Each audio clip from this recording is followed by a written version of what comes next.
Sudah muncul di ruang obrolan, silakan di googling dan dibaca-baca. Seperti apa sih We Are Social? Mungkin teman-teman sudah ada yang pernah akses ini ya. Nah, coba diakses lagi biar kita relate dengan pertemuan hari ini.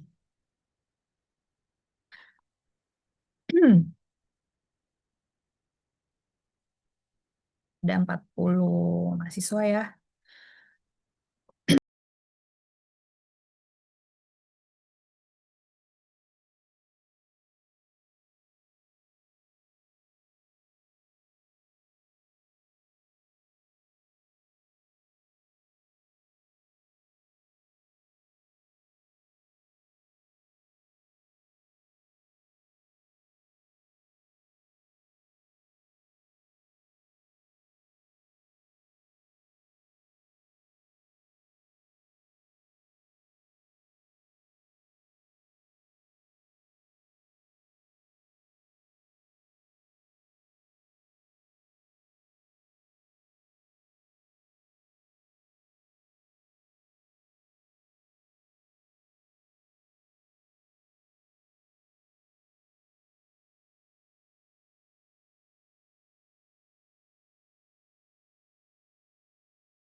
Oke, kita lanjut ya untuk pertemuan hari ini berkenaan dengan perkembangan dunia digital sosial media. Kemarin kan kita bahas tentang elemen-elemen dalam komunikasi ya.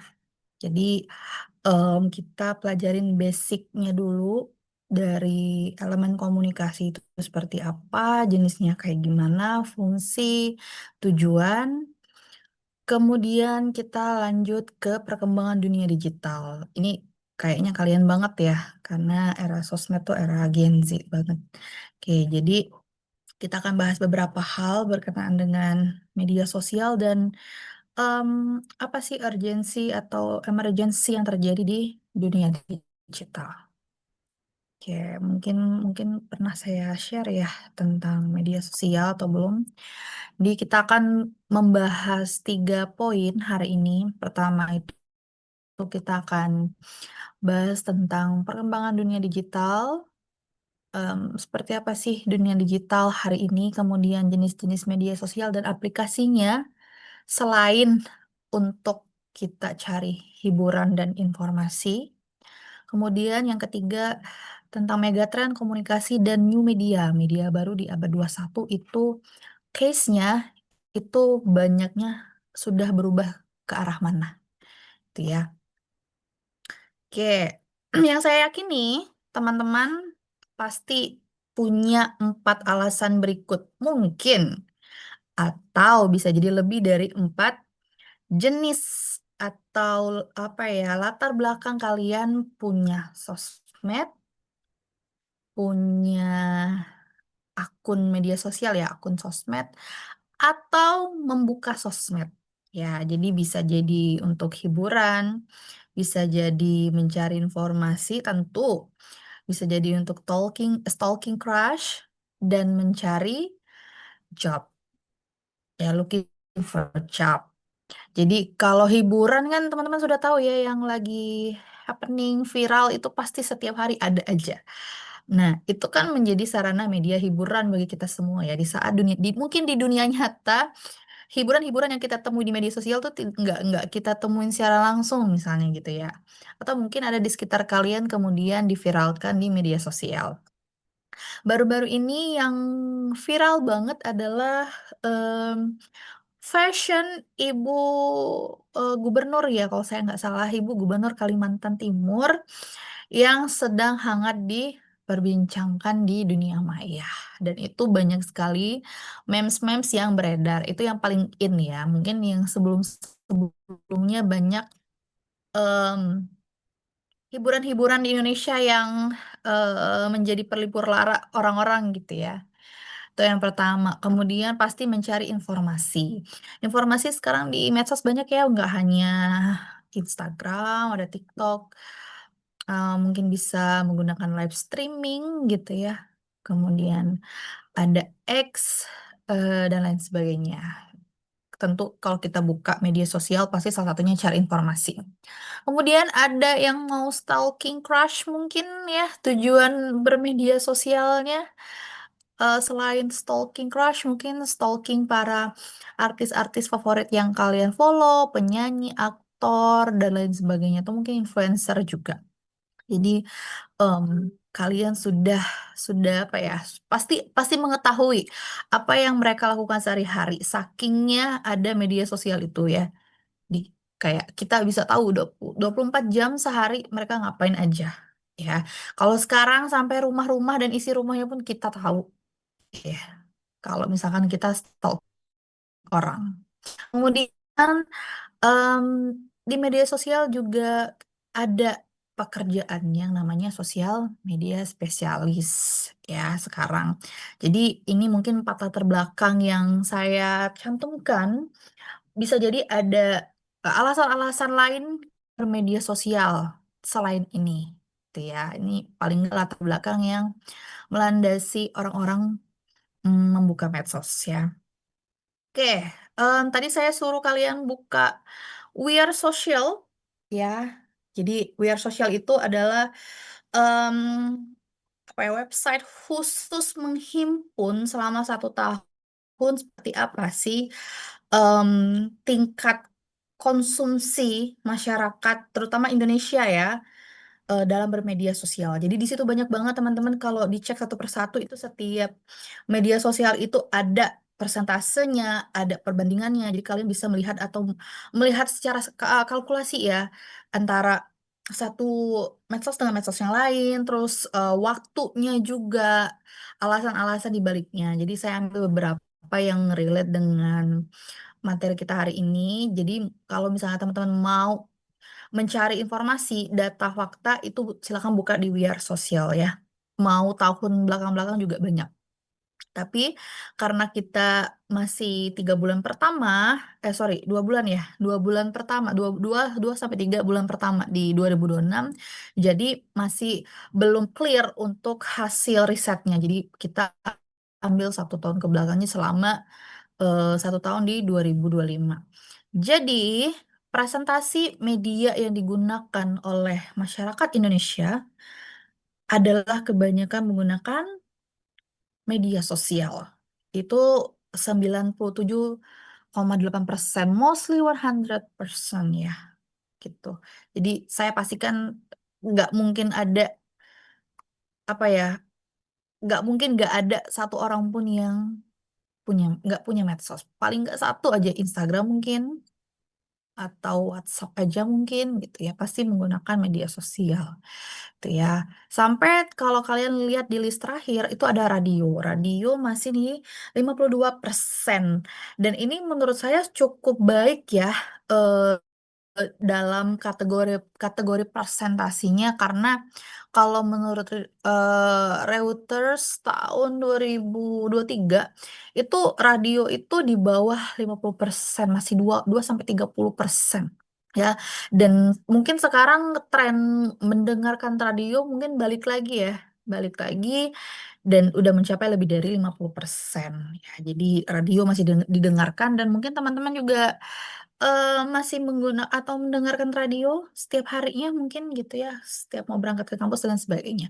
Tapi the most apa namanya internet users itu sosial media. Kemudian ada main reasons for using social media masih teratas untuk keeping in touch with friends and family.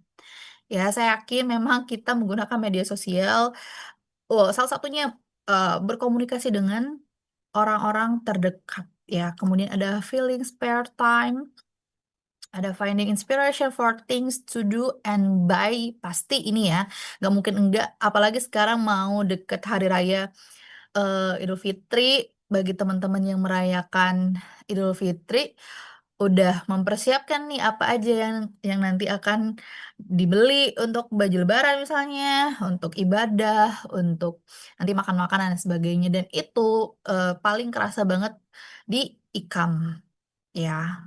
Kemudian seeing what's being talked about, tadi ya kita bilang mencari hiburan, kepo akan sesuatu, ini hari ini ada apa ya gitu. Kemudian finding content, articles and video, kemudian finding products to purchase. Kalau di atas udah buy, kalau yang ini dia kayak masukin keranjang dulu deh gitu ya. Nyari tahu dulu nih apa yang akan saya beli, apa yang akan saya lihat gitu ya. Kemudian watching live streams. Oke, masih masih banyak yang nonton live streaming ya. Mungkin teman-teman sekarang juga masih menonton siapa gitu yang live streaming. Kemudian posting about your life, kemudian finding like-minded communities and interest groups, sharing and discussing opinions with others, kemudian yang terakhir malah FOMO di akhir, avoiding missing out in things. Jadi FOMO ada di urutan terakhir alasan orang-orang menggunakan media sosial. Yang paling pertama adalah keeping in touch with friends and family ya. Kemudian most used social media platforms, ternyata WhatsApp menjadi primadonanya. Tentu jelas karena kita akan berkomunikasi menggunakan WhatsApp untuk kebutuhan sehari-hari. Ada Instagram, ada Facebook. Saya amazed dengan Facebook masih bertahan ya. Ada yang masih menggunakan Facebook di sini? Kalau ada, silakan tulis di kolom chatnya ya. Ada Facebook 3 teratas ternyata Facebook ya. Ya, mostly mungkin em, orang tua kita gitu ya, para boomers mungkin, atau justru Gen Z menggunakan apa namanya Facebook. Oke, lanjut ada TikTok, Telegram, dan terakhir itu Snapchat. Saya nggak tahu deh Snapchat masih ada atau enggak ya. Karena setahu saya sudah ditutup, tapi mungkin masih masuk persentase karena dia bagian dari sosial media yang waktu itu sempat masih eksis lah ya, kayak gitu. Oke, lanjut. Ada favorit sosial media platforms masih WhatsApp, kemudian ada TikTok, Instagram, Facebook, dan lain sebagainya. Justru thread ada di paling akhir. Oke, kemudian social media account types follow. Tadi kita merujuk pada latar belakang yang di awal ya. Jadi teman-teman alasannya menggunakan sosial media, orang yang di-follow adalah ternyata friends, family, or other people you know. Ya, tadi termasuk stalking crush mungkin, stalking para artis atau kalian sebagai fans siapa gitu ya. Ingin mengikuti sisi-sisi kehidupan em, apa orang yang kalian ikuti setiap hari. Ada follow bands, singer, or other musician. Ada entertainment memes or parody accounts ya. Terus follow aktor, komedian, or other performers. Justru influencer ada di akhir. Ya, di tahun 2025 influencer ternyata ada di bagian 1, 2, 3, 4, 5 di urutan kelima. Ya, jadi orang-orang lebih tertarik untuk mengikuti penyanyi, ya mungkin musisi gitu ya, untuk pengen tahu kehidupan mereka dan apa yang mereka sajikan kepada fans. Kemudian TV show, ada restoran, chef or foods. Kemudian yang terakhir itu gaming expert or gaming studio atau beauty experts itu yang terakhir. Jadi so far memang WhatsApp dan keeping in touch with friends and family menjadi top ya, top main dalam sosial media orang Indonesia. Oke, seberapa penting sosial media? Coba tolong diketik sorry, di chat Zoom. Menurut kalian masing-masing berapa persen? Coba ditulis antara 1 sampai 100. Silakan. Bagi kalian masing-masing ya. Saya pengen tahu seberapa banyak jumlah yang kalian rasa.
Sorry, sorry, sorry.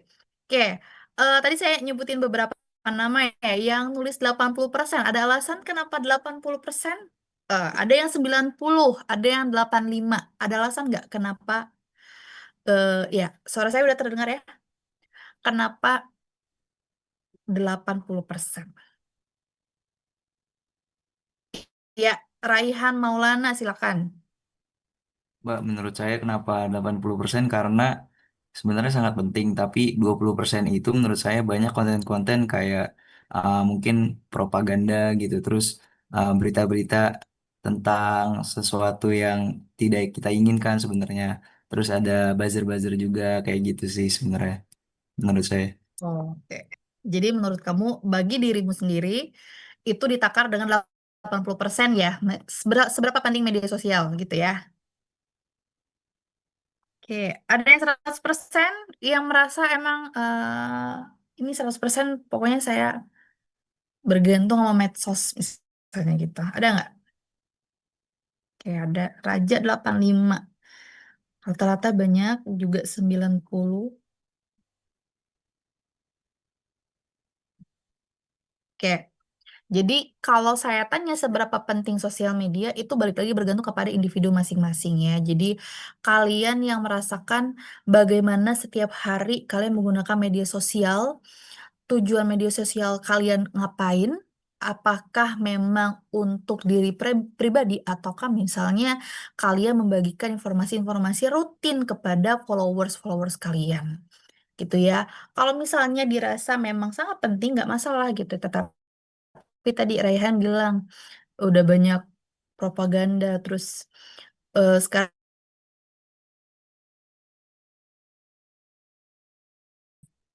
itu ya. Jadi dikembalikan kepada kalian lagi seberapa penting sosial media mendampingi ataukah justru sosial media itu menjadi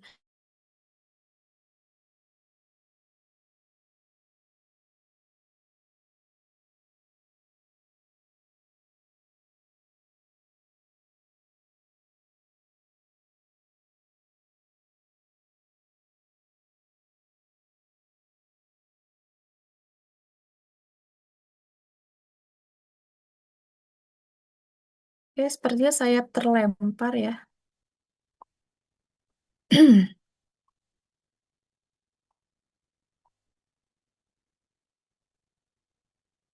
Oke, sudah terlihat lagi ya.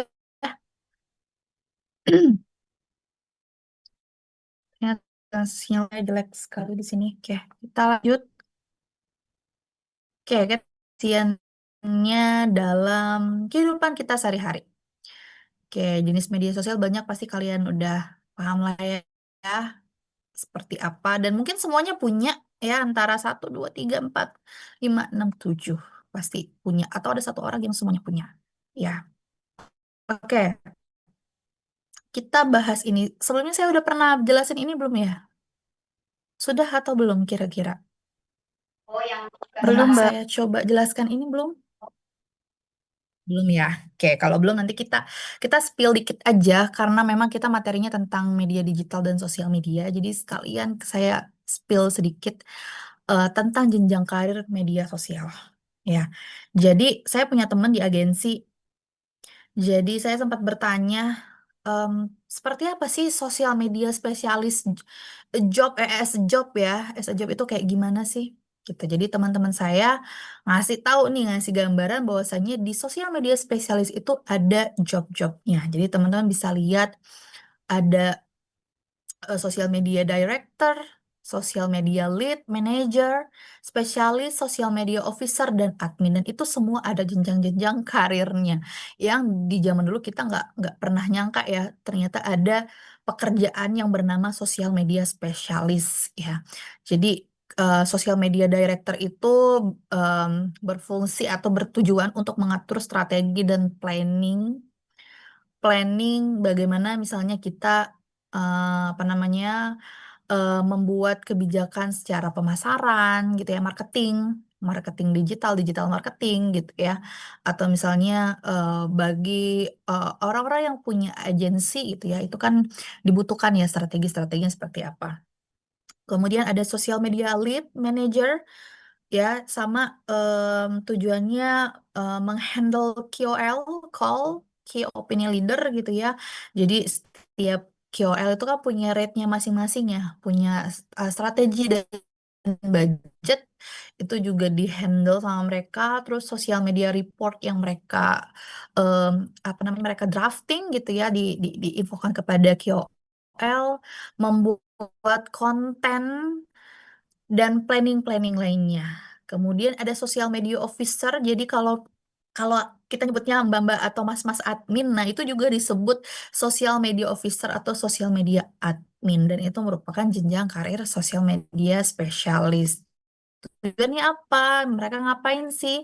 Mereka tugasnya memposting konten, membalas komen dan DM gitu, dan apa ya? Kalau sekarang tuh live TikTok jadi kayak affiliate gitu ya, mungkin ya disebutnya seperti itu. Jadi live TikTok. Jadi teman-teman kalau ada yang jualan di live TikTok itu bagian dari sosial media admin atau sosial media officer.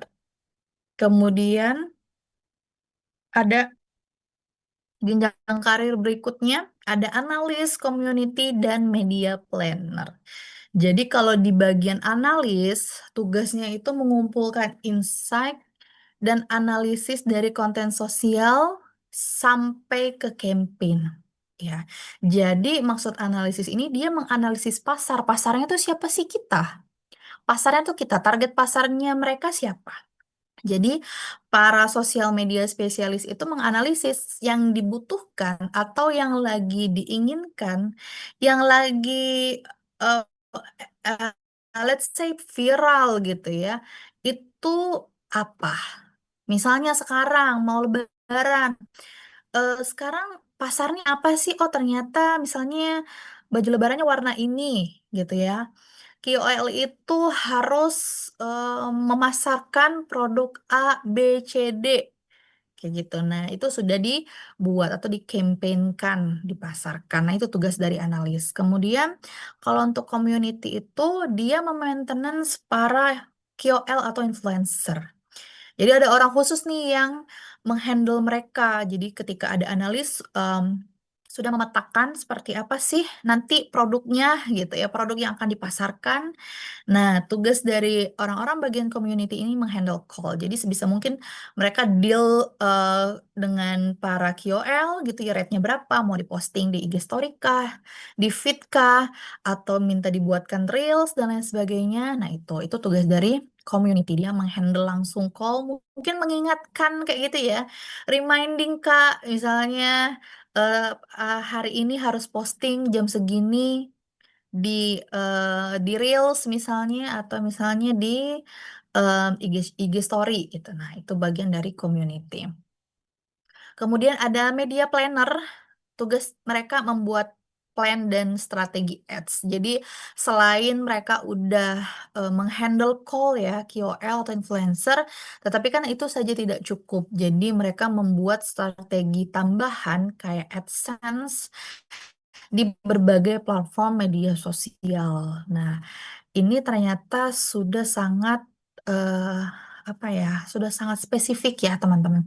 Jadi nggak hanya kita memasarkan sebuah produk atau kita pengen endorse aja gitu ya, tapi ternyata dari agensi atau dari company itu sendiri punya berbagai macam jenis pekerjaan untuk media sosial. Mungkin bagi teman-teman yang berminat, yang passionnya sosmed banget gitu ya, itu boleh dicari-cari tahu dari sekarang gitu ya. Kalian passionate di bidang yang mana nih, analis kah, atau misalnya kalian nih jago nih em, negosiasi sama orang, misalnya bisa masuk ke community, atau misalnya kalian jago eh, tentang apa ya, data analytics, itu boleh masuk ke media planner gitu ya. Ini gambaran dari teman saya yang kerja di agensi, bahwasanya em, menurut mereka pekerjaan ini cukup menjanjikan dan bisa jadi akan long lasting gitu ya. Jadi kalau teman-teman berminat silakan nanti digali aja potensinya ya. Oke, lanjut. Kalau create konten ini saya yakin kalian lebih jago daripada saya ya. Kalau membuat konten kreatif, konten menarik, kalian lebih paham daripada saya gitu ya. Tapi secara materi yang saya eh, apa namanya temukan dari teman saya, bahwasanya kata teman saya, kalau dalam dunia praktis sosial media itu harus punya empat ini. Kita harus objektif membuat sebuah materi atau bahan yang ingin disampaikan. Kemudian target market audiensnya harus udah tahu ke siapa. Jadi misalkan kalian influencer khusus di bidang fashion hijab gitu ya. Nah, kalian pasti udah tahu target market kalian ini siapa gitu. Yang mostly misalkan menggunakan hijab tipe A itu kalangan mana? Apakah Gen Z atau ke baby boomer dan lain sebagainya. Nah, itu menyasar kemana itu pasti harus udah tahu gitu ya.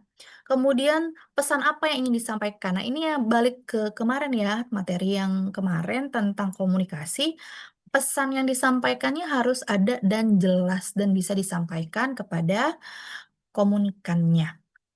Kemudian platform yang akan digunakan. Nah, ini juga menjadi catatan ya. Jadi karena tadi ada target market audience, berarti teman-teman udah tahu nih target saya siapa sih yang bisa misalnya menikmati konten saya gitu ya, atau membeli produk saya. Nah, pastikan juga platformnya juga sesuai dengan target market. Misalnya, kalau saya jualan di Facebook, gimana sih? Potensial nggak misalnya? Ataukah justru hijab tipe A ini cocok dengan target market yang ada di Facebook misalnya? Kalau dirasa target audiens kalian itu banyaknya di platform mungkin TikTok atau Instagram, nah, itu mungkin bisa menjadi pilihan gitu ya. Ini tergantung dengan target market audience, nanti platformnya menyesuaikan platform mana yang dikira apa ya, dikira punya potensi untuk bisa diramaikan, banyak orang yang lihat gitu ya, simple gitu kan, dan apa ya, bisa dinikmati oleh semua orang. Nah, menurut mereka empat ini adalah hal yang penting untuk membuat konten, to create konten yang seperti apa ya. Oke, kita lanjut. Tadi kita bahas sosial media spesialis untuk jenjang karir. Sekarang kita bahas KOL. Kalau zaman saya namanya influencer selebgram ya, tapi sekarang sudah ada penamaan namanya key opinion leader. Jadi mereka itu disebut sebagai orang yang menjadi kunci penting ya, kunci penting dalam menentukan apakah produk ini mampu ditarik, mampu apa ya, mampu menarik lah, menarik minat follow.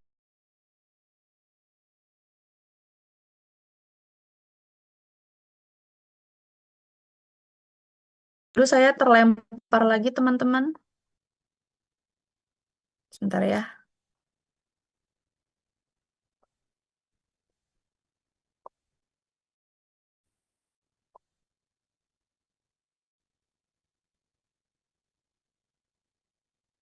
Ya, sudah terlihat lagi. Sorry ya kalau lempar sinyalnya nggak memungkinkan. Oke, kita lanjut. Jadi kalau KOL ini em, tadi ya di bagian jenjang karir spesialis analis gitu ya. Jadi em, KOL itu ternyata dibedakan menjadi 4 tipe.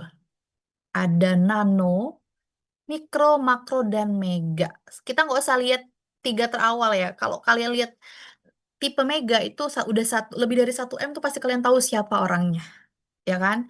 Siapa sih sekarang influencer atau KOL atau artis yang followersnya besar, yang banyak, yang kalian follow? Coba boleh dituliskan nggak di kolom chat siapa orangnya? Minimal yang kalian follow dulu deh, yang masuk kategori mega. Oke, Dokter Tirta, Jennifer, Jennifer Kopan kali ya, Kopan. Oke, siapa lagi? Puji. Oke, kita bicara mega dulu. Lebih dari 1 M. Kira-kira siapa? Kalau Raffi Nagita nggak usah kita bahas ya, emang udah gede itu followersnya. Atta, oke. Siapa lagi yang kalian follow? Sebutkan. KOL yang lebih dari 1 M. Tasya, Farasya, oke. Siapa lagi? Banyak ya.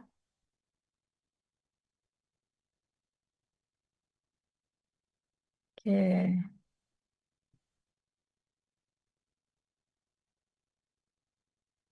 oke lanjut. Siapa kira-kira? Coba saya tanya satu-satu ya. Jadi nanti tinggal open mic aja. Oke, Raihan, Dokter Tirta berapa Raihan jumlah followersnya?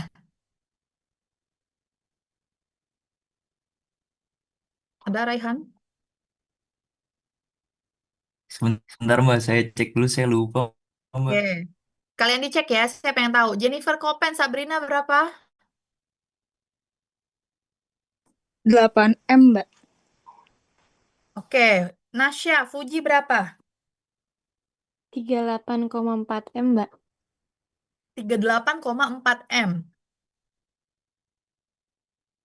Atta berapa nih? Tiffanya Tiga puluh 8, Mbak.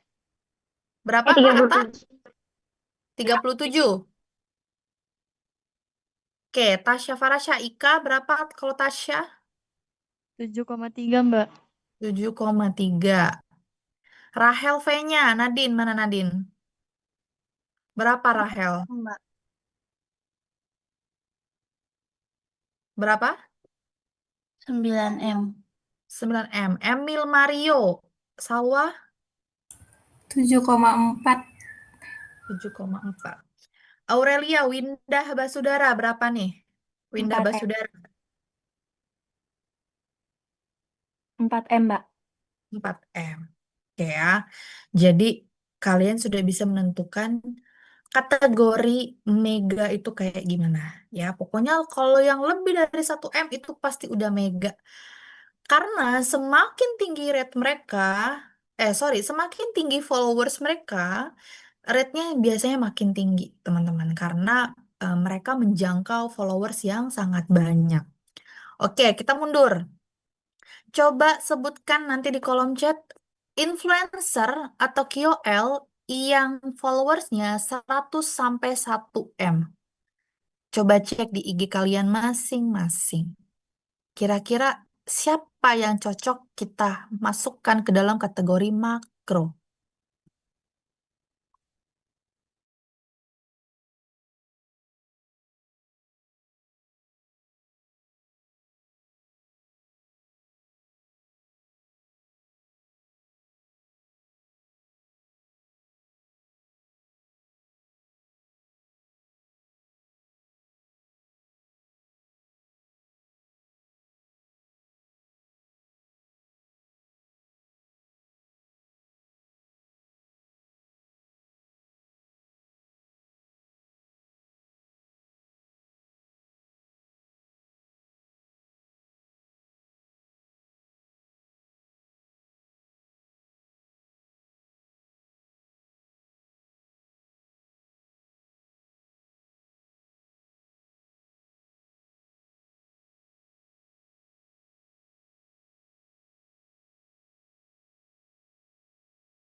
Jema, siapa? Jema apa?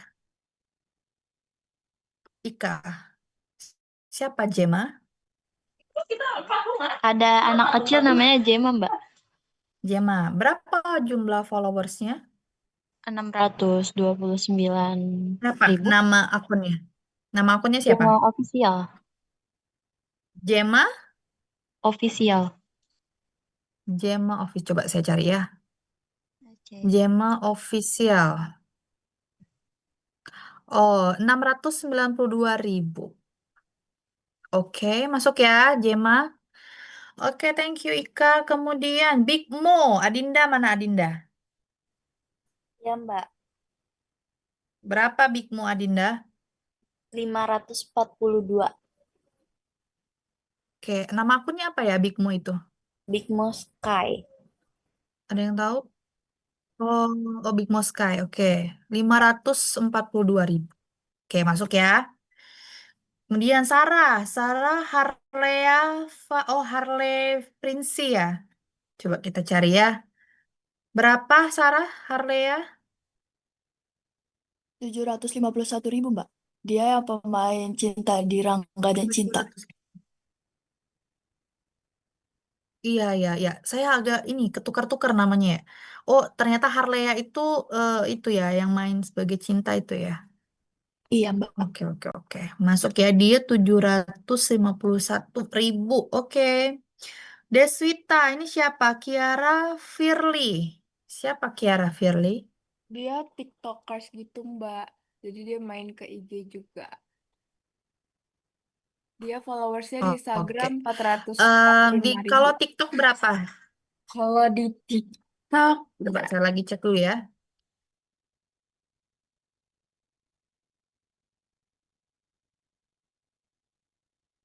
Kiara Firly. Kalau di Instagram 687.000 followers. Kalau di TikTok berapa, Deswita? sebentar, Mbak. Oke. Oke, influencer ya. Saya baru baru ini baru tahu dengan Firly, Kiara Firly. Oke. Sheila dan Lulu. Siapa nih Elman? Sheila dan Lulu. Apa nama akun Instagram atau medsos lainnya? Akun TikToknya Sela dan Lulu juga, Mbak. Itu tuh akun konten kreator yang isinya OKB OKB gitu buat lucu-lucuan. Ya, saya cek dulu Sheila dan Lulu. Ya, 705,9 ribu. Oke, ada Instagramnya. Belum ngecek sih Mbak, tapi kayaknya ada deh, cuman belum Oh, di ngecek. TikTok segitu ya. Mm-mm. Oke, boleh, boleh. Oke, Naisha Natali Awantara. Natali. Siapa Natali? Coba berapa? Naisha Natali ini. Dia ada 516 Mbak. Dia kayak selebgram gitu dulu sempet hype sih. Cuman sekarang masih cuman nggak karena mungkin banyak seleb lain yang lebih hype gitu. Jadi dia nggak terlalu. Oke, saya lagi cek nih. Oh ya, sama namanya 516 ribu. Oh, ini dia fokusnya ke apa? Sebagai KOL apa?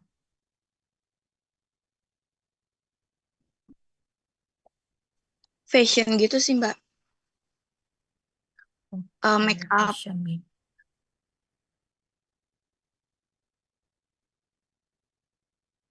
Oke, oke, oke. Ya, jadi saya banyak insight dari teman-teman semua untuk nama-nama. Oke, Amanda Zehra, Sabrina berapa? Amanda Zehra, ini Amanda Zehra atau Amanda Zahra? Amanda Zahra Mbak itu Amanda autocorrect. Zahra, Iya, coba eh, dia berapa followersnya? 900k Mbak. Oke, 967 ribu.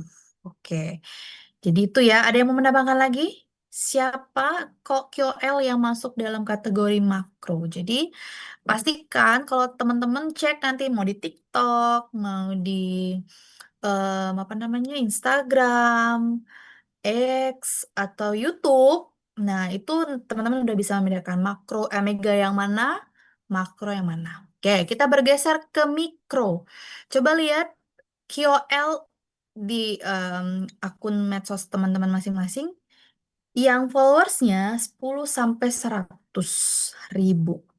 Silakan boleh tuliskan di kolom chat.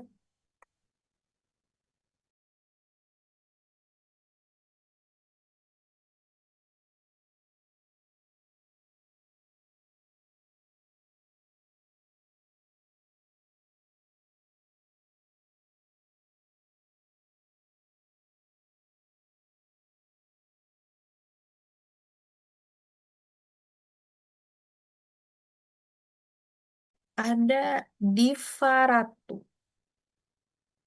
Siapa nih Nasya? Diva Ratu. Dia pemain kayak drama Cina versi Indonesia gitu Mbak. Pemain drama, artis berarti. Artis baru atau gimana? Iya kayaknya artis baru kayak baru berapa tahun tapi belum gede gitu dia. Oke, kita lihat ya. Diva Ratu. 91 ribu. Oke, masuk ya kategori mikro. Oke, lanjut. Ini siapa nih Ika? Puput. Gimana saya bacanya nih? Username-nya. Dia namanya Puput Lutfiana, Mbak.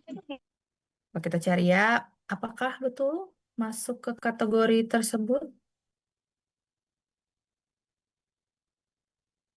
Apa nama akunnya kira-kira Ika? Itu yang saya lampirkan di kolom chat, Mbak. Itu Instagramnya.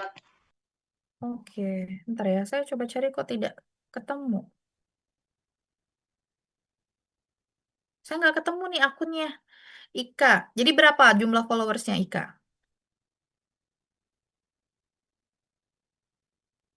74 ribu, Mbak. Oke, 74 masuk ya. Oke, lanjut. Sarah.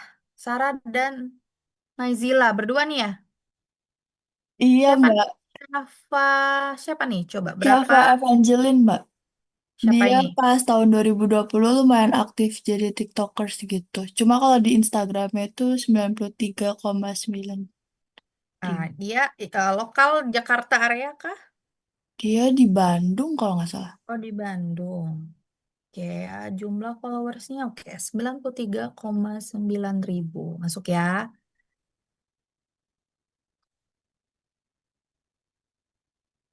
Jason, sorry, saya kelewat. Firna, Mylas yang mana? Mylas, Firna, Mylas. Itu dia bukti konten kreator gitu, Mbak. Ya, gimana? Oh, Hijabers ya. Oke, 40.000 ya. Ya, Oke, iya, Mbak. oke, lanjut. Jason Barnett. Yasmin Ash siapa nih, Clara? Yasmin Ash. Dia Fahmi. konten kreator TikTok, Mbak. Ya, jumlah followersnya? Kalau di IG sih saya lihatnya 55.000 sih, Mbak. Kalau di TikTok, karena saya hapus TikTok, jadi saya lupa. Oke, nggak apa-apa. Berarti berapa tadi? 50.000 ya?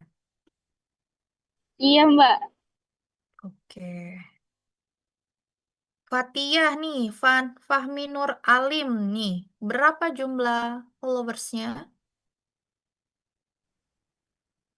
Di Instagram sekitar 47.000, Mbak. Ya, fokusnya kemana dia? 42. Ya, KOL di bidang? Tadi gitu sih, Mbak. Dia ex COC, kandidat COC. Oh, coba ya. Saya coba cari Fahmi Nur. Itu nama username-nya ya? Betul, Mbak. Oke. Ya, ya. 42,4 ribu. Oke. Oh, kreator digital ya. Oke, lanjut. Alika Dinda. Oke, Adinda. Ya Mbak, dia followers Instagramnya 25.000. Terus Oke. kalau TikToknya 49.000. Itu username-nya sama ya? Iya sama. Alika Dinda. Oke. Oh, ini artis. Dia artis ya, Alika Dinda ini. Iya dia lebih ke artis, bukan? Iya suka main film pendek kayak drama Cina gitu Mbak. Ya, ya. Asian Post, oke. Followersnya 25.000. Oke, masuk ya. Tadi Deswita Jason Bernard ini siapa? Jason. Coba kita cari ya. Jason. Dia itu kayak pernah jadi model juga, terus suka main di sinetron gitu, Mbak. Oke, kita lihat ya. Dia Oke. 39.000. Oke, masuk kategorinya artis baru ya atau masih influencer nih? Iya, iya, Mbak. Oke. Siapa lagi ya tadi yang belum saya nih ya? Tadi saya nggak nemu ya Ika, Puput, Elvi, TNA. Oke ya, nanti saya coba cari. Oke, gitu ya teman-teman ya untuk perbedaan mikro. Nah, kemudian nano, ada nggak? Mungkin kalian sendiri yang ada di kategori nano. Ada nggak? Atau misalnya ada influencer yang kalian follow, jumlahnya maksimal sampai 10K. 10.000 aja. Ada nggak? Kalau masih ada, coba ditulis lagi di kolom chat. Biasanya kalau kalau nano itu memang KOL yang memang baru ya, yang masih awal-awal menjajaki profesi sebagai KOL. Jadi tadi saya bilang jumlah followers itu dari nano, mikro, makro sampai mega itu sangat mempengaruhi bagaimana em, orang-orang sosial media spesialis memasarkan produk, jasa, gitu ya, layanan jasa kepada para audiens. Kita termasuk salah satu audiens mereka ya di antara semua kategori KOL ini. Jadi kalau kita relate sama em, mata kuliah perilaku konsumen ya, ini sangat berkaitan. Jadi sosial media, perilaku konsumen, kemudian sosial media strategi ya, kemudian sosial media spesialis, termasuklah di dalamnya ada KOL itu sangat berpengaruh ya.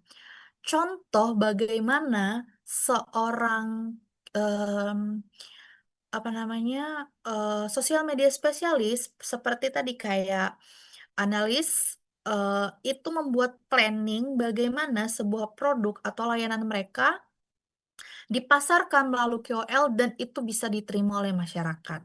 Jadi mereka tuh melakukan riset pasar dulu nih kalau dalam perilaku konsumen. Mereka riset pasar apa yang lagi digandrungi gitu oleh masyarakat Indonesia. Tergantung dengan produk mereka seperti apa. Jadi setiap brand-brand itu akan melakukan kerjasama dengan agensi ya.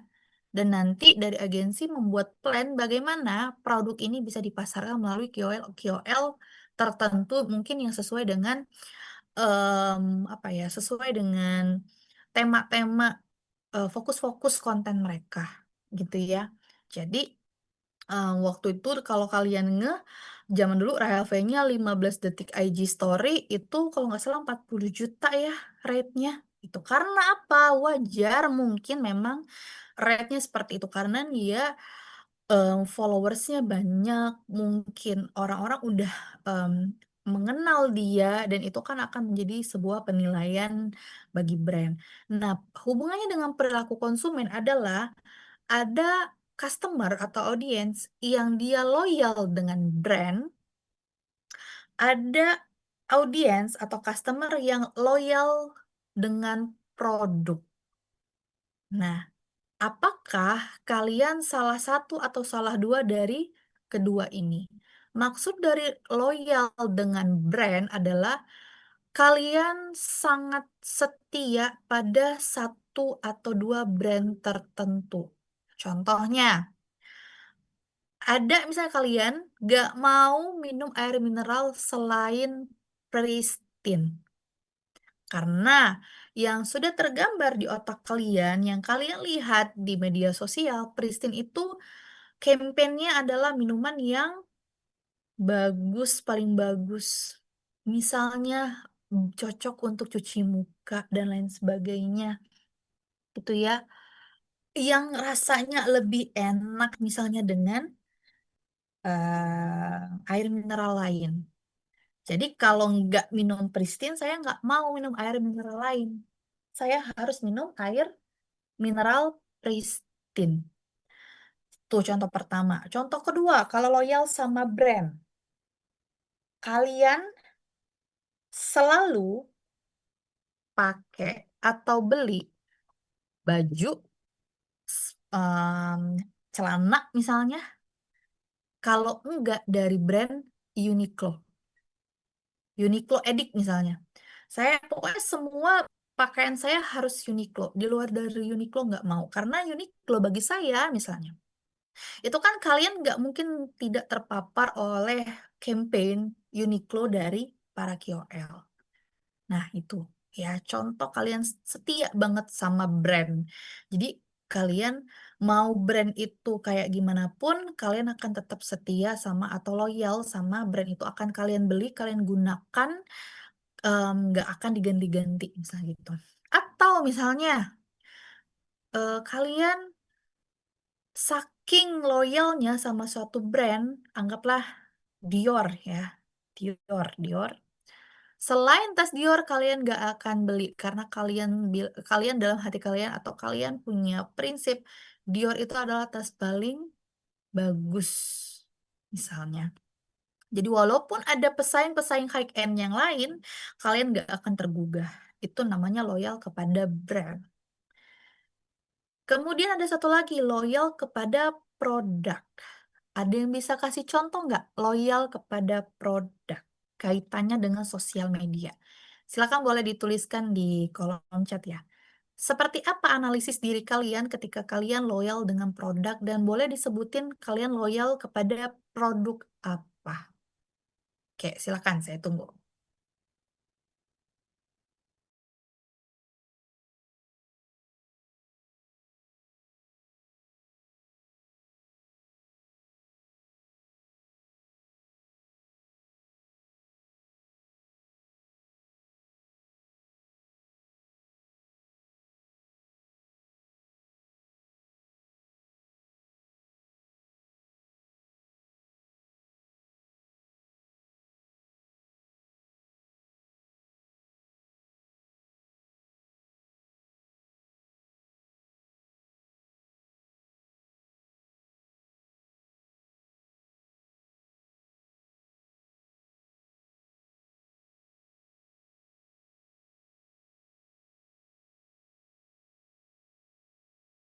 Belum. Sarah dan Nazila, kenapa Studio Tropik? Boleh tolong dijelaskan? Apa ini maksud loyal kepada produk? Produknya Studio Tropik. Silakan. Karena studio tropik tuh kalau dia ingredientsnya dia tuh kayak aman buat semua jenis kulit gitu Mbak. Terus sebelumnya saya tuh benar-benar kayak susah nyari skincare terus pas ke studio tropik jadinya benar-benar benar bagus gitu. Jadi pakai itu terus jadi semua rangkaian skincare-nya. Oke, jadi harus ini ya, harus semua produk Studio Tropik gitu ya. Iya Mbak. Oke, ada lagi selain Sarah dan Naizila, bagaimana kalian mendefinisikan diri kalian yang loyal kepada sebuah produk? Bersama contohnya ya. Apa contohnya? Kalian loyal pada produk apa sih bisa biasanya? Gitu. Samsung, Fatia. Jadi kalau pokoknya keluaran Samsung gitu ya, Fatia ya. Betul nggak? Hmm. Semua device keluarga saya pakai Samsung. Oke, sangat loyal sekali terhadap Samsung ya. Oke. Oke, lanjut. Siapa lagi? Kayak misalnya sambil kalian mikir ya. Misalnya, saya kasih contoh. Saya nggak mau em, cookies lain kalau enggak Fitbar coklat.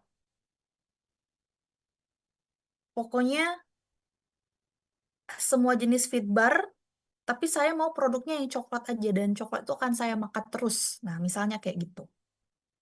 Ya, tuh bisa kayak gitu. Elman, Centella Skin. Jadi Elman loyal kepada produk Centella. Semuanya dibeli gitu Elman. Le Mineral, oke. Itu ya. Jadi kalau contoh, saya ulang lagi. Kalau contoh loyal kepada brand, misalnya kalian mau beli jam tangan. Jam tangan, kalian pengennya Rolex. Selain Rolex, kalian nggak peduli. Keluaran terbaru Rolex, kalian harus beli, harus punya. Karena kalian menilai Rolex punya values atau mungkin bisa mendapatkan profit dari Rolex. Dan tidak sembarang KOL mampu untuk memarketingkan Rolex kan. Nah, orang yang biasa dipercaya untuk memarketingkan brand sebesar itu pasti sudah kategori mega. Nah, itu maksud saya ya. Jadi kalau produk itu kalian, tadi saya bilang, ada orang yang mau pristine aja, nggak mau Le Mineral, nggak mau Aqua, nggak mau, apalagi produk-produk Alfa Indomaret misalnya.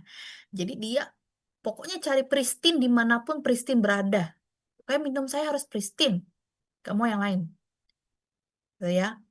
Kalau misalnya produk, iya produknya, bukan brandnya, produknya. Produknya apa? Air mineral ya udah air mineral aja. Jadi kalau yang non mineral saya kalian nggak mau. Kayak tadi saya bilang, misalnya saya suka Fitbar coklat. Oke, tapi saya nggak loyal kepada Fitbar. Yang penting Fitbar coklat. Nggak, maksudnya nggak. Saya nggak loyal terhadap sebuah merek Fitbar. Mungkin bisa jadi saya beli sejenis cookies Fitbar, tapi merek lain juga. Yang penting produknya, gitu ya. Oke, Elman, nggak semua Mbak basicnya doang. Oke. Redmi, Ika. Berarti Ika dari dulu sampai sekarang menggunakan Redmi, loyal kepada Redmi ya. Betul, Mbak. Oke. Nah, berkenaan dengan kategori ini pula dan tadi merujuk pada perilaku konsumen, bagaimana seorang customer itu loyal kepada brand dan produk. Jadi kalau kalian waktu bulan lalu kok nggak salah ya, Jisoo Blackpink itu menenteng tas Dior yang belum rilis. Itu kalau nggak salah em, desainnya itu pakai daun daun khas Korea itu loh, daun keberuntungan khas Korea apa ya namanya saya lupa. Leaf apa ya gitu. Nanti kalau ada yang tahu silakan ditulis ya. Jadi ketika dia tenteng tas itu orang heran. Ini kan belum ada nih di store kok Jisoo udah pakai gitu kan. Dan ternyata setelah Jisoo pakai seminggu kemudian atau 2 minggu kemudian itu baru rilis di Fashion Week. Dan as you know gitu, you know what? Tas itu langsung habis, langsung sold out di Korea. Itulah dahsyatnya KOL sebagai sebagai orang yang ditargetkan oleh agensi atau oleh brand untuk memasarkan produk. Semakin tinggi misalnya jumlah followersnya, maka orang akan melihat, orang akan tersegmentasi sendiri terhadap audiensnya. Jadi ada audiens tertentu yang memang oke, saya akan beli tas itu gitu. Gimana pun caranya karena Jisoo yang pakai. Nih, kalau kalian lihat berbagai merek skincare Indonesia pada tahun lalu atau 2 tahun yang lalu ya, itu BA-nya semua rata-rata orang Korea, idol, aktor, aktris ya.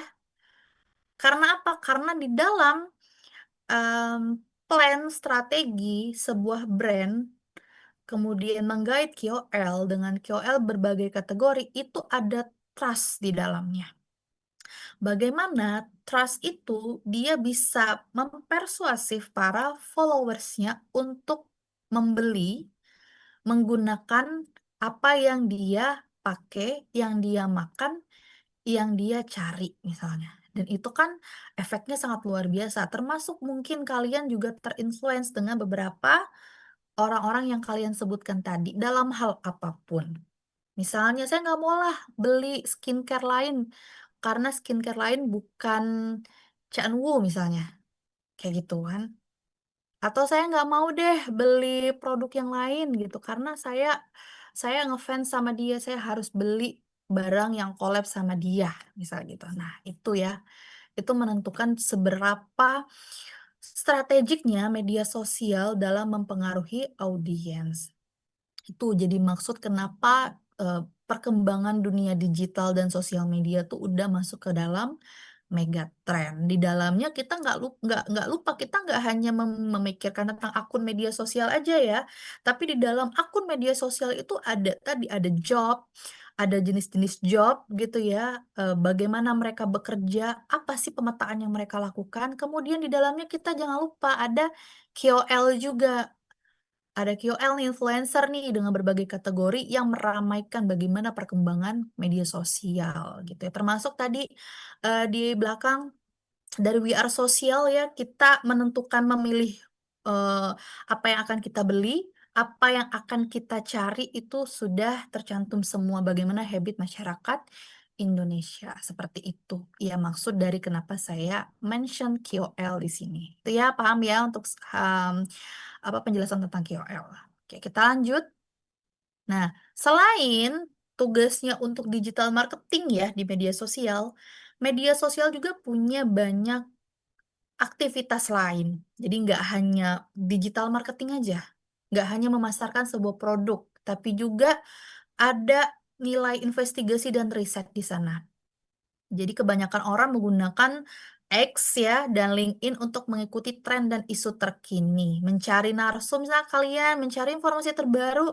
Ini sebenarnya yang mulai perang siapa sih duluan gitu ya? Terus siapa sih yang mulai mulai ngajak kinet war itu siapa sih? Gitu kan? Nah, kalian harus mencari tahu dari berbagai medsos kan. Ini mulainya dari mana sih gitu. Kayak gitu maksud dari investigasi dan riset. Kemudian ada reportase langsung, mungkin kalian pernah melakukan ini ya. Reportase langsung itu kalian, kalau istilahnya di dunia media sosial itu namanya citizen journalism. Pernah dengar ya? Jadi kalian menjadi wartawan, menjadi jurnalis. Kalau dulu orang yang melaporkan langsung kegiatan di lapangan, informasi-informasi penting, misalnya kayak informasi kecelakaan, informasi misalnya adalah hal penting yang meriah, misalnya kegiatan dan lain sebagainya gitu ya. Itu biasanya orang-orang, jurnalistik atau wartawan. Tapi sekarang teman-teman netizen kita di dunia maya juga bisa melaporkan sesuatu nih, melakukan live tweeting dan live streaming selama peristiwa penting untuk memberikan pembaruan informasi kepada audiens secara real time. Banyak ya sekarang yang menjadi citizen journalism, mungkin kalian juga termasuk yang viral-viral ini kan diramaikan. Misalnya ada info kecelakaan, kan kebanyakan kayak gitu ya. Jadi orang-orang yang ada di jalan, dimanapun itu langsung mengabarkan kepada dunia maya bahwasanya ada kecelakaan di sini, dan itu kan langsung cepat ditangani ya, karena pengaruh dari reportase dan media sosial. Mungkin teman-teman pernah yang ngalamin ini, reportase langsung. Kemudian ada pembuatan konten multimedia. Ini jelas ya, adanya media sosial, tadi adanya sosial media spesialis, adanya KOL, itu memang diisi oleh video pendek, infografis, reels, terus sekarang udah banyak podcast ya, podcast di mana-mana. Kemudian, apa namanya, berita, portal berita tuh banyak ya bertebaran, tinggal kalau untuk pembuatan konten ini pasti sudah, istilahnya tuh secara profesional atau non itu udah boleh gitu ya, netizen boleh membuat apa aja. Kemudian ada aplikasi untuk humas, jadi siapa sangka public relations itu sudah beralih ke media sosial. Dulu kalau di zaman saya, kalau PR itu memang harus datang ke meja resepsionisnya langsung, ke meja, kalau dulu tuh bukan meja resepsionis ya namanya ya, meja meja administrasi kalau zaman dulu. Jadi dulu kalau misalkan mau nemuin siapa, mau minta info siapa, itu langsung ke bagian, Mbak atau Mas-mas yang di administrasi yang paling depan tuh, biasanya kalau di gedung-gedung, di ruangan, di hotel, di tempat-tempat di perusahaan segala macam, di rumah sakit pun itu kan paling garda terdepan itu mereka, bagian pelayanan alias public relations-nya, gitu ya. Tapi sekarang kalau kalian nge-PR itu udah banyak berubah. Contohnya, akun media sosial Humas UPN Veteran Jakarta sekarang, udah gencar-gencarnya melakukan promosi di media sosial berkenaan dengan dia memberitahu bahwa di UPN Veteran Jakarta punya berapa prodi, prodi unggulan yang mana, tanggal mau ujian berapa, sampai kapan, dan lain sebagainya. Termasuk di institusi lain atau misalnya di organisasi-organisasi lain. Jadi humas itu sudah beralih ke media sosial.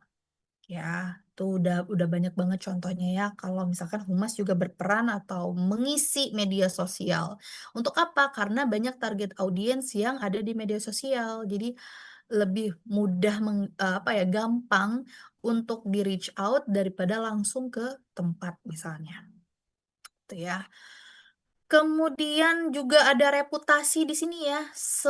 Semakin dia apa namanya, bagus memberikan sarana informatif, itu semakin orang percaya dengan layanan PR-nya. Nah, itu ya. Itu memang sangat tricky kalau untuk humas. Kemudian ada kampanye media sosial, merancang dan menjalankan kampanye media sosial untuk mempromosikan acara, produk, dan inisiatif perusahaan.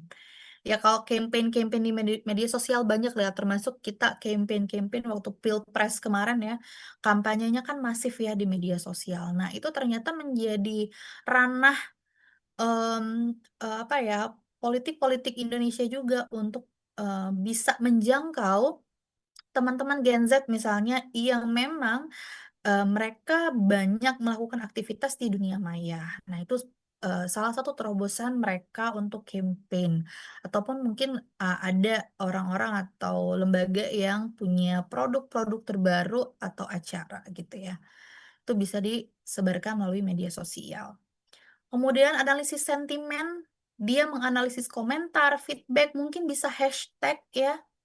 Kan hashtag kan ada yang top ya, topnya siapa, top mainnya apa yang lagi in gitu ya, what's happening gitu kan.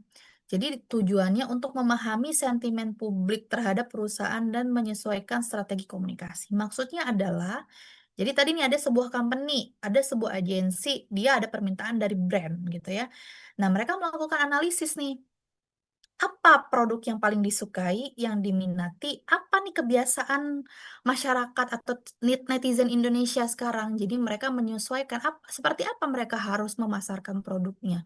Seperti apa sih habit orang Indonesia gitu saat ini. Nah, itu guna dari analisis sentimen media sosial. Dan biasanya analisis sentimen ini digunakan kalau misalnya ada survei-survei politik tertentu. Jadi dia mensurvei semua audiens-audiens di media sosial. Itu guna analisis sentimen ya.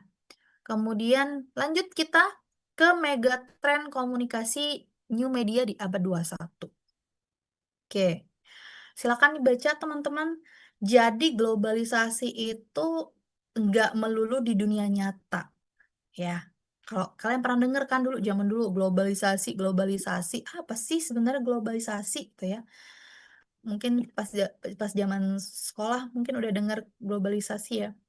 Sekarang dunia tuh globalisasi, tapi asal kalian tahu globalisasi nggak hanya hidup di dunia nyata, tapi juga ada di dunia maya. Dunia maya juga ada globalisasi tahu, ya kan? Nggak hanya dunia nyata aja. Ternyata globalisasi dalam new media, media baru itu nyata adanya. Yang dimaksud dengan new media adalah apa? Media-media sosial sekarang yang menjadi acuan orang-orang untuk berinteraksi. Tadi kita bilang di awal latar belakang sebagai sarana informatif, interaksi, dan lain sebagainya. Perbedaan globalisasi dalam dunia nyata dan dunia maya itu menurut saya sangat berbeda ya. Jadi kalau kalian baca 3 poin ini, yang pertama, globalisasi media itu adalah fenomena transformasi media. Fenomena loh, bagaimana alih media digital itu menjadi sebuah fenomena yang sangat-sangat menarik dan seksi disebutnya ya. Karena sekarang orang berlomba-lomba misalnya bikin startup baru, ya kan? Dikit-dikit kita ada aplikasi. Semua pendaftaran online, by web, by Gform, dan lain sebagainya. Semua orang mengikuti apa yang ada di media sosial. Dan paling tidak kalau di WR sosial nanti kalian cek aja berapa banyak time using daily spend ya. Kalau nggak salah orang-orang bermedia sosial itu kalau nggak salah udah sampai 70 jam apa 34 jam ya, saya lupa, nanti coba dicek aja ya. Seperti itu. Jadi fenomenanya nyata ya tentang transformasi media sosial. Kemudian ada the emergence of online media as new media. Emergence tuh apa kira-kira? Emergence. Emergence tuh apa coba? Boleh dituliskan nggak? The emergence of online media as new media. Kalau emergence tuh emergency ya. Apa sih emergency? Darurat, wajib gitu ya sekarang. Jadi sebenarnya kalau emergence itu media sosial em, lebih kepada prioritas yang lebih penting dalam bermedia sosial. Jadi new media ini dipandang sebagai media yang em, paling efektif dan juga paling mungkin menjadi sinyal-sinyal bahwasannya dia punya apa sejenis emergency ya, darurat gitu ya. Kemudian citizen as technology users, kita semua ya, kita netizen. Jadi semua dari kita pasti punya akun media sosial. Kemudian impact on people's behavior and culture. Kemarin kalau kita bahas komunikasi, elemen komunikasi, faktornya ada faktor budaya, gitu juga dengan media sosial. People's behavior, kalau kalian pernah baca information behavior, perilaku pencarian informasi gitu ya, itu juga punya pola-pola tersendiri, punya budaya-budaya juga. Jadi nggak hanya secara nyata aja, misalkan di komunikasi disebutkan faktor kita, faktornya budaya, tapi dalam media sosial perubahan tentang gaya mencari informasi dan budaya dalam menggunakan informasi juga menjadi berbeda. Kemudian ada the world is getting smaller. Ada yang tahu nggak makna the world is getting smaller?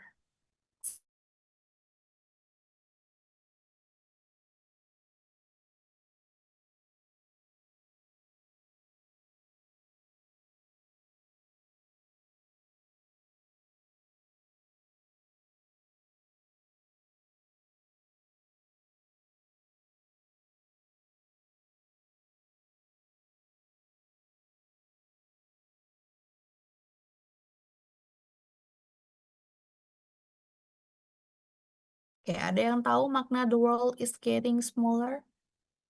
Jadi bukan berarti bumi kita yang mengecil ya maksudnya, tapi bagaimana dunia maya, adanya media globalization itu membuat kita bisa menjangkau dunia-dunia di belahan manapun. Kayak sekarang yang lagi happening, itu lagi ada war yang masih berlanjut ya sampai sekarang ya. Kita lihat ada info-info terbaru berkenaan dengan war di Middle East. Jadi kita yang di Indonesia ini bisa tahu loh informasi dari dunia di belahan sana. Apa yang terjadi? Kayak misalnya, bagaimana sih cara mereka meluncurkan rudal?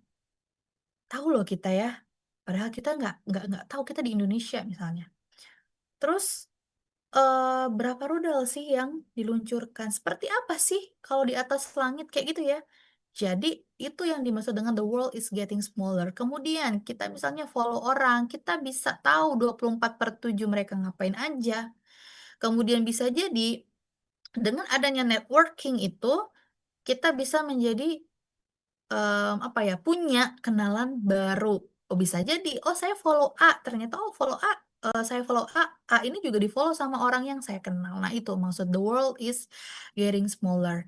And everyone become more stimulated by the media.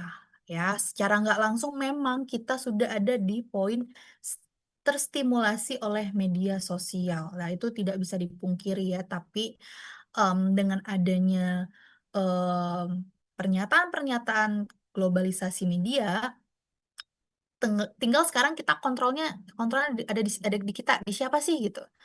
Kita yang bisa mengontrol diri kita sendiri, bagaimana seberapa besar, seberapa sering frekuensi kita menggunakan media sosial dan bagaimana kita memandang atau memfilter informasi-informasi yang kita lihat. Nah, itu sekarang ya.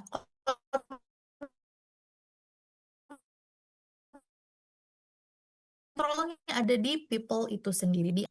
Coba kalian on mic, apa yang kalian lihat dari 4 gambar berikut? Apa yang kalian ketahui kira-kira? Ada 1, 2, 3, 4.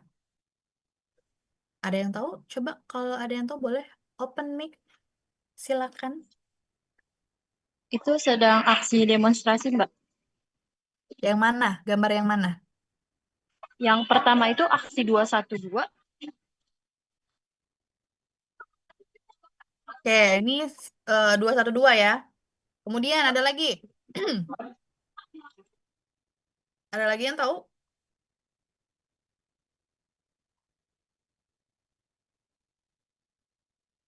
Yang ini? Atau yang ini? Dan yang ini? Apa? Ada kesamaan atau ada perbedaankah dari 4 gambar ini? Kira-kira?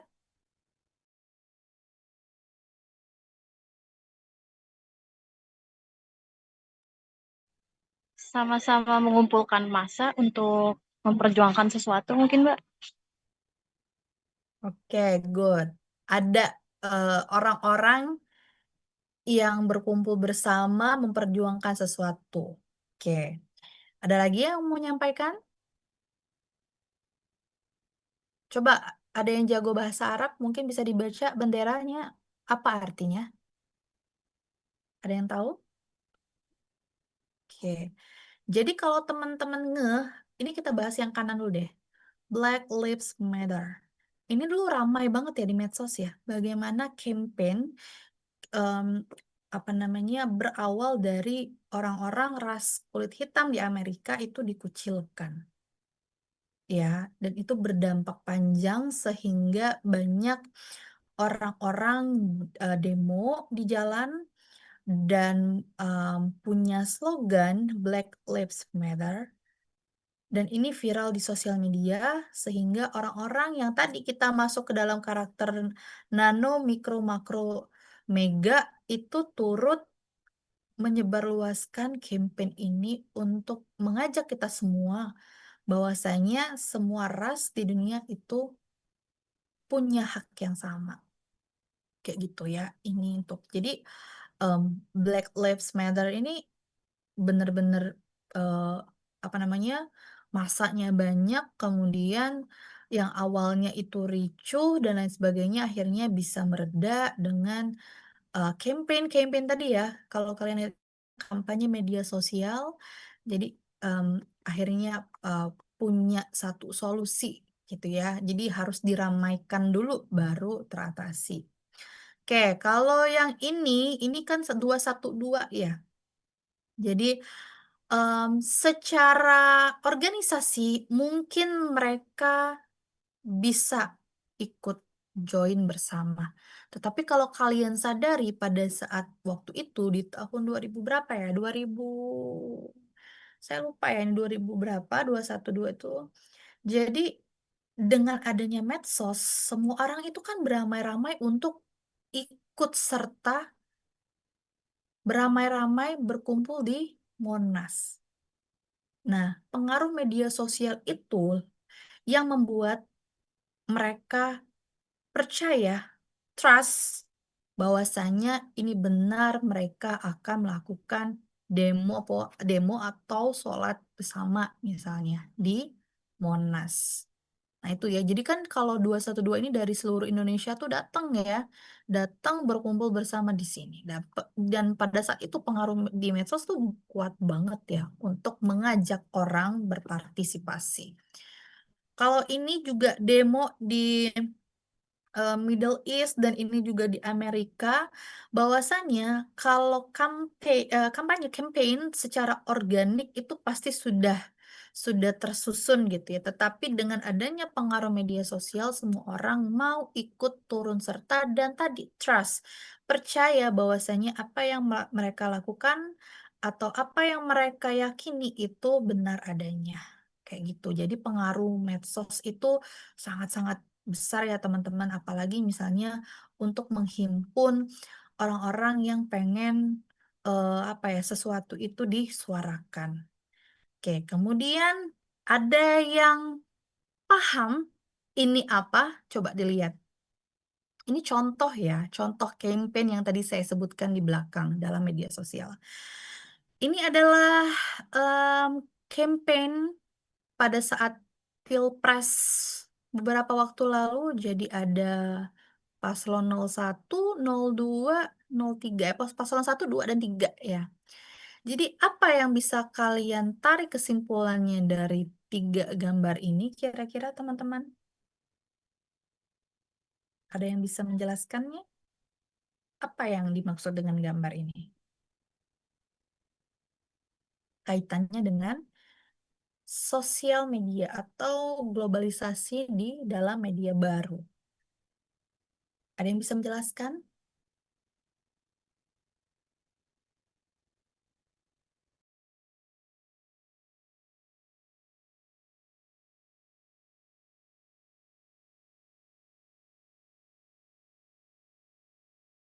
Ya. Jadi kalau kalian lihat ini kan mostly postingan di sosial media. Bagaimana setiap paslon itu kampanye di media sosial. Dulu nggak pernah loh terfikirkan ada em, apa pencalonan presiden em, dan apa ya pencalonan kepala daerah lain itu kampanyenya di media sosial gitu ya. Tadi saya tanya sama anak-anak di yang kelas pagi dari ketiga paslon ini waktu kemarin pilkada ada yang live streaming nggak? Dia bilang gitu kan. Saya bilang gitu kan. Mereka jawab ada paslon 01. Itu dibuktikan ada yang nonton katanya kemarin pas tadi pagi, pas waktu kemarin Pilpres itu ada yang nonton. Berarti apa? Bahwasannya sarana media sosial ini sudah fix era globalisasi. Bagaimana bisa yang dulu secara konvensional pasangan apa namanya politik gitu ya, itu kan datang ke daerah-daerah langsung kayak gitu ya, datang ke rumah-rumah, punya satu kegiatan di sebuah tempat yang dia berorasi jelas di situ. Tapi sekarang dengan masifnya dan adanya melihat tadi analisis sentimen, analisis audiens di media sosial, mereka punya punya data bahwasanya oh sekarang orang-orang terutama Gen Z itu mereka lebih banyak berinteraksi di media sosial. Why not kita juga kampanye lewat media sosial gitu ya. Yang mungkin secara cost itu lebih murah, kemudian secara strategi mungkin bisa lebih efektif karena ya sudah tinggal posting, tinggal followersnya aja yang akan mencari tahu sendiri gitu ya.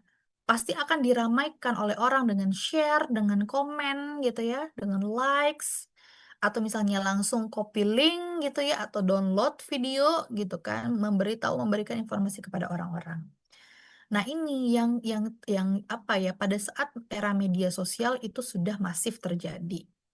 Ya, semuanya menggunakan media sosial. Tinggal kalian baca aja, tinggal kalian lihat bagaimana sih cara mereka menarik apa ya, pemilih gitu ya, pemilih agar memilih mereka. Nah, seperti itu ya. Jadi, kalau globalisasi di era media baru, contohnya adalah media as a tool of presidential campaign gitu ya. Ya, selain mereka juga pasti melakukan hal-hal yang konvensional lain, tapi untuk menjangkau target audiens mereka, yaitu di media sosial, maka dibuatlah konten semenarik mungkin. Nah, itu maksudnya dari bagaimana mega trend media baru di Indonesia di abad 21, gitu ya. Mungkin teman-teman sudah memilih ya Pilpres ini, jadi sempat mengalami mencari informasi, mencari tahu, mengkonfirmasi, dan mungkin apa ya, ikut serta dalam setiap kampanye dan lain sebagainya. Nah, itu ya kaitannya dengan media sosial seperti itu. Oke, kita lanjut. Oke, kalau teman-teman tahu sekarang no viral, no justice.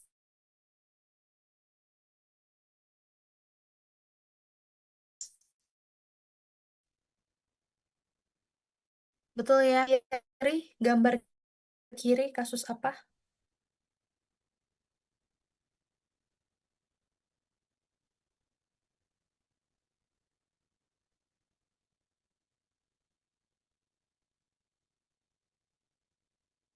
Ada yang tahu nggak?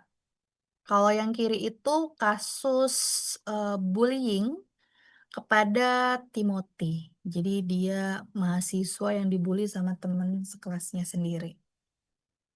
Waktu kejadian orang-orang berpikir dia beneran bunuh diri aja. Tetapi setelah diviralkan, baru ada fakta-fakta yang bisa digali. Ternyata back back then-nya dia punya background dibully oleh teman-temannya sendiri yang menjadikan diri dia putus asa, bersedih, dan sampai mau mengakhiri hidup sendiri. Jadi kalau nggak diviralkan di media sosial, nggak ada nih keadilan bagi Timothy dan orangnya misalnya nggak dihukum. Begitu juga dengan kasus-kasus mahasiswa PPDS ya di Undip kalau nggak salah saya ya Undip ya nggak salah itu kan dia sudah meninggal itu baru viral dan akhirnya netizen lagi ya yang bekerja untuk memviralkan agar teman-teman yang eh, terkena musibah itu bisa dapat keadilan gitu ya baru polisi bergerak. Kemudian yang terbaru ada kronologi dugaan pelecehan seksual atlet panjat tebing yang ternyata setelah dicari tahu itu sudah berlangsung selama 7 tahun. Bayangkan teman-teman, pelecehan seksual sudah terjadi 7 tahun dan baru viral sekarang karena baru berani mengungkapkannya. Dan diviralkan kemudian akhirnya didengar lah oleh petinggi-petinggi Asosiasi Panjat Tebing sehingga didengar oleh Pak Erick Thohir dan sekarang udah masuk ke ranah DPR. Jadi kalau nggak ada kita sebagai citizen journalism, sebagai netizen, mungkin keadilan itu tidak akan pernah terwujud bagi sebagian orang ya yang mau memperjuangkan keadilan bagi dirinya atau keluarganya. Jadi sekarang era megatrend globalisasi media sosial ya seperti ini salah satunya no viral no justice. Ini salah satu atau salah dua contoh aja. Banyak banget contoh-contoh lain yang teman-teman pasti tahu case-case apa yang no viral no justice. Tuh banyak banget. Kalau misalkan zaman-zaman dulu itu sampai ada TTD petisi dan lain sebagainya itu bagian dari globalisasi media sosial juga gitu ya. Oke, kemudian, nah dengan adanya yang hal-hal viral seperti itu, maka misalnya kita sebagai citizen journalism itu harus tahu kejelasan tujuan bagaimana kita mau memviralkan. Apakah permintaan informasi tinggi untuk diviralkan, targetnya siapa?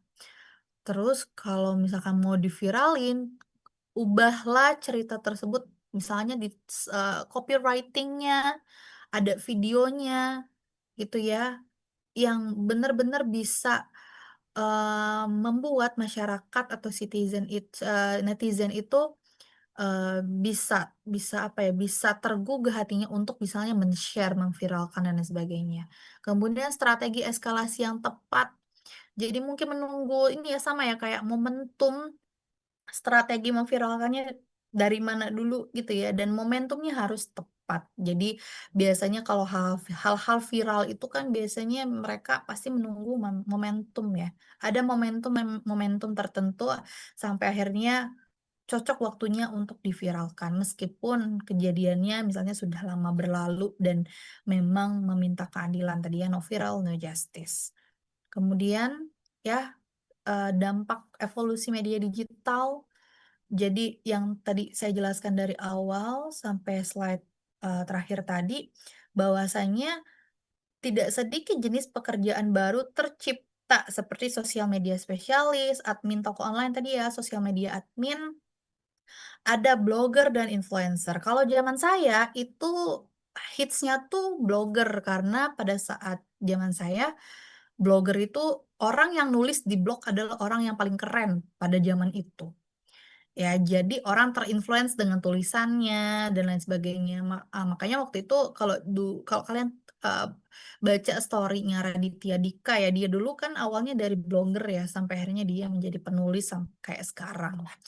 Tapi era 2010, sorry bukan 2012-an ya, sampai hari ini itu barulah muncul influencer tadi saya bilang sosial media spesialis yang ternyata itu adalah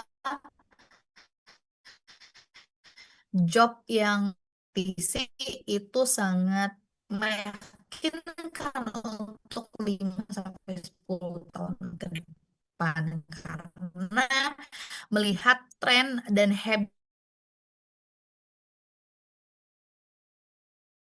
seperti itu teman-teman untuk bagaimana penjelasan perkembangan media digital dan sosial media.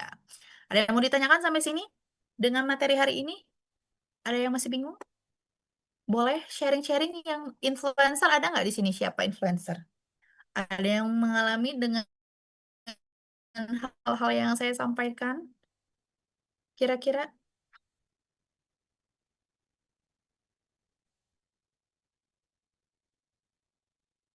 Oke, saya harap semuanya bisa dipahami ya. Jadi hari ini kita akan bahas media digital. Kemudian minggu depan itu berarti di Jumat tanggal 13 ya, kita akan bahas tentang bagaimana alih bentuk media, perkembangan media. Kalau ini kan kita bahas tentang internetnya, tentang media digital, sosial media, jobnya. Minggu depan kita bahas bagaimana alih medianya. Bagaimana sih media morfosis itu bisa terjadi. Seperti itu ya. Jadi tolong dibaca-baca, dicari tahu bagaimana peralihan media konvensional ke media baru, gitu ya. Oke, teman-teman, kalau tidak ada yang ditanyakan, berarti kita bahas yang ini aja ya. Minggu depan itu kan tanggal 13. Nah, tadi kalau di kelas yang pagi katanya ada yang mau mudik gitu tanggal 13. Jadi mintanya online. Nah, kalau saya itu tetap ngampus sampai sampai 13. Jadi kalau teman-teman mau offline, saya juga masih tetap di kampus, tapi kalau teman-teman mau online nanti coba tolong disepakati lagi aja untuk di tanggal 13 minggu depan. Ya. Jadi minggu depan masih pematerian sebelum nanti habis dari apa namanya? Lebaran itu ada kelas besar pertemuan 5 dan 6, kemudian nanti baru ketemu saya lagi di pertemuan 7. Dan saya juga mengingatkan jangan lupa untuk tugas observasinya ya. Karena kan tugas observasi itu setelah UTS harus sudah presentasi. Jadi teman-teman masih punya banyak waktu untuk memilih tempat, buatkan suratnya, kemudian langsung turun ke lapangan sesuai dengan materi masing-masing yang sudah dipilih, gitu ya. Oke, teman-teman, ada yang mau ditanyakan lagi?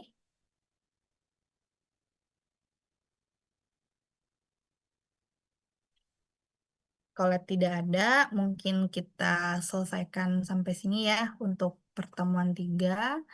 Mungkin untuk absen coba boleh dibuka kameranya buat kita foto bersama pertemuan hari ini, bukti absensi kalian hari ini.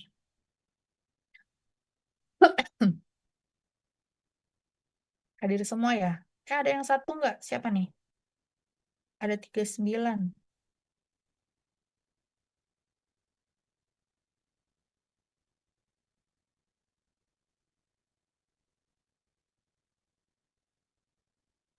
Oke, sudah semua ya. Oke, saya capture ya untuk layar slide pertama. 1, 2, 3. Oke, slide kedua. Yuk, yang belum buka kameranya, tuh boleh dibuka dulu. Oke, thank you for today ya teman-teman. Nanti tolong kabarin saya di minggu depan apakah mau online atau offline. Kalau saya tetap akan ngampus. Saya serahkan kesepakatannya kepada teman masing-masing ya. Oke, PPT ini akan saya kirimkan nanti sore setelah perkuliahan, jadi nanti bisa dibaca-baca lagi ya. Oke, terima kasih teman-teman. Silakan boleh meninggalkan ruang diskusi.